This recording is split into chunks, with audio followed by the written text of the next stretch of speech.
Rothschild influence extended to royalty as well. It is extraordinary to find that the family's interests in the financial affairs of King George IV predated his accession to the throne by as much as 15 years. How did Meyer Amschel, then the father of an obscure Manchester textile merchant, come to acquire a bill on the Prince Regent? The likeliest answer is that he bought it from the Elector of Hesse Castle, who had made a number of loans to the sons of George III in the 1790s. 10 years later, with Nathan firmly established as a banker in London, the sons of Meyer Amschel turned to these other royal debts with the intention of making Nathan, in Amschel's somewhat old-fashioned phrase, court banker in England. Nor was George IV the only member of the British royal family to whom Nathan lent money in the 1820s. In 1824, for example, he lent £10,000 to the Duke of York, as well as giving him 100 complimentary shares in the Alliance Assurance Company. The Rothschilds also looked ahead to the next generation. In 1816, the only child of the Prince Regent, Princess Charlotte, was betrothed to a minor German prince, Leopold of Saxe-Coburg, the youngest son of Duke Francis Frederick. The brothers at once recognized Leopold's potential importance.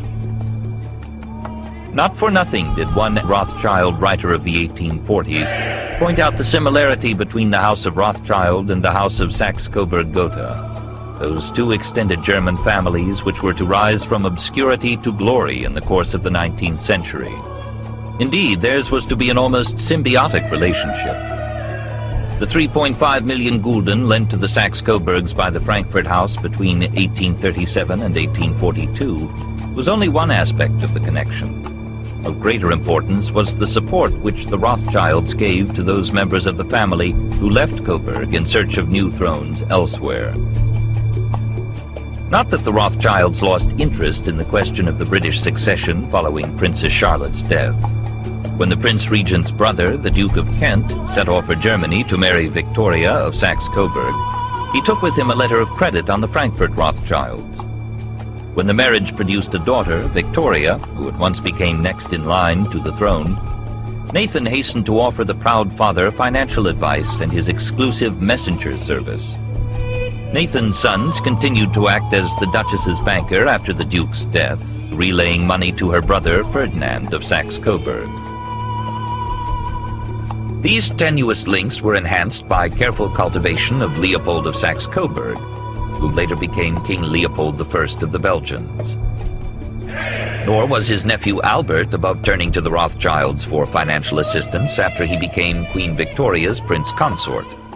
In turn, Victoria and Albert's eldest son was on friendly terms with many members of the family before and after he succeeded his mother as Edward VII.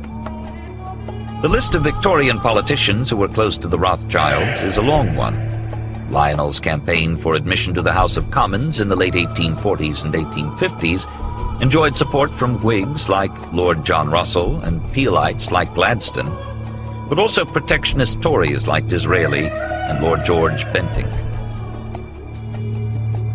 They were attracted not only to Disraeli, but also to Lord Randolph Churchill, Joseph Chamberlain, and Arthur Balfour.